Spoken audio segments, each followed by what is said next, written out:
Bonjour, bienvenue, je suis Michel Andrève et comme promis, je voulais te parler aujourd'hui de l'intelligence émotionnelle et de l'importance de la travailler. C'est un fait que la société base encore ses jugements de valeur sur le QI, le fameux quotient intellectuel. Mais depuis quelques années, il y a un quotient qui fait son apparition dans l'étalonnage de nos compétences. C'est ce que certains appellent le QE, le quotient émotionnel, ou encore intelligence émotionnelle. Alors tu as sans doute déjà entendu dire que tes émotions influent sur le processus de tes pensées. Ok, mais c'est un peu plus compliqué que ça. Tout au long de ton apprentissage et de ton conditionnement, pendant que tu grandis, et à chaque fois que tu as des peurs, des frustrations, des colères, tu crées des micro-mouvements de figement ou de rejet dans ton corps, et cela souvent plusieurs fois par jour. Et petit à petit, tout ce qui constitue la matière de ton corps se rigidifie, euh, et petit à petit, tout ce qui constitue la matière de ton corps se condense, elle se fige, et il te devient de plus en plus difficile de laisser passer les énergies et donc les ressentis. Pourtant, c'est les ressentis qui constituent la base de l'information qui va passer dans le cerveau et induire tes pensées.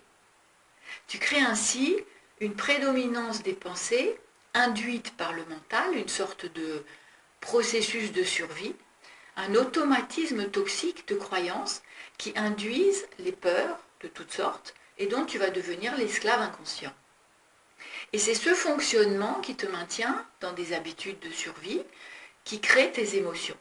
Ce n'est plus la réalité. Et les effets sont évidemment dévastateurs. Si tes émotions sont négatives, tes pensées vont être teintées de cette négativité, du coup, tes actes seront imprégnés de cette négativité, et bien tes résultats aussi.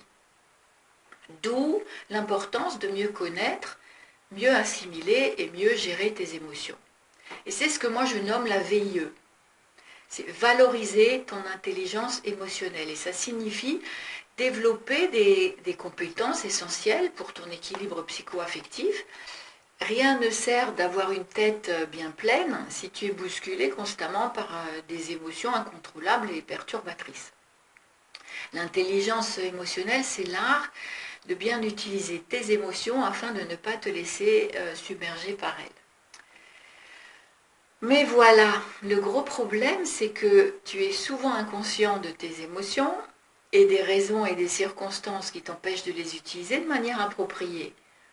Devenir conscient de soi et avoir une meilleure évaluation de ce qui est permis euh, ou de ce que tu te permets dans l'orientation des choix te rend plus efficace, te facilite la vie et devient ton meilleur guide.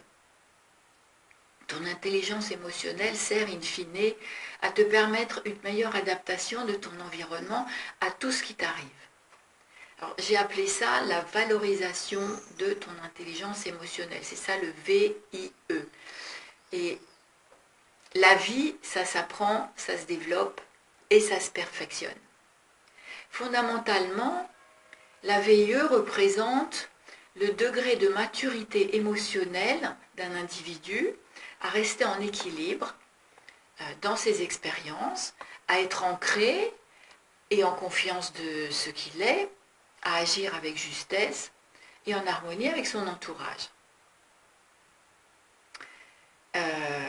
Alors, elle englobe diverses compétences. Il y a celles liées à la conscience du corps, il y a celles liées à la gestion des émotions, il y a celles liées à un certain développement de l'hygiène mentale, à l'identification de tes besoins, de tes ressources, de tes responsabilités. Donc tu vois bien que c'est un domaine qui touche absolument tous les domaines de ta vie. Alors voyons d'abord ce qui se passe si un individu possède un niveau insuffisant de VIE. Alors ça va être un tempérament plutôt fort, en manque d'équilibre. Il va se laisser vivre au travers de ses croyances toxiques Il sera souvent dominé par la peur, il sera dans la confusion chaque fois qu'il a une décision à prendre. Il sera probablement dans l'insatisfaction récurrente, il aura tendance à se victimiser, il n'aura pas confiance en lui, il va juger, critiquer, dénier, il manque de maîtrise de soi, il ne réfléchit pas avant d'agir, il sera probablement agressif, égocentré, stressé, inefficace, il sera attaché à son passé et dans la crainte de ce qu'il ne connaît pas, il vit dans le doute, la méfiance, il vit dans le manque et il axe toujours ses pensées sur les problèmes. Alors voyons ensemble maintenant ce qui arrive lorsqu'un individu travaille sa VIE. Il va se libérer, il va libérer l'expression de soi. Il va s'éduquer à ses responsabilités. Il va comprendre les jeux de pouvoir. Il va apprendre le sens de l'engagement et de l'intégrité. Il va comprendre et accepter la différence. Il va apprendre à faire ses choix. Il va travailler son estime de soi, évidemment, et l'affirmation de soi. Il va pouvoir identifier ses ressources.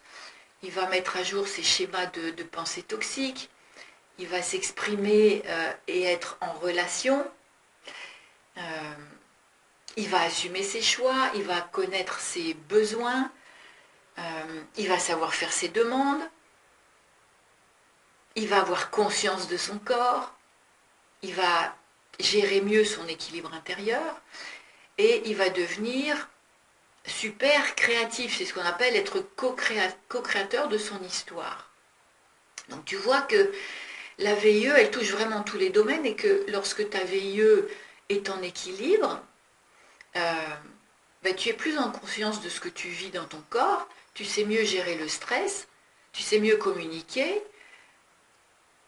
c'est-à-dire tu sais mieux t'exprimer et accueillir l'expression de l'autre, et tu sais mieux contrôler ton mental.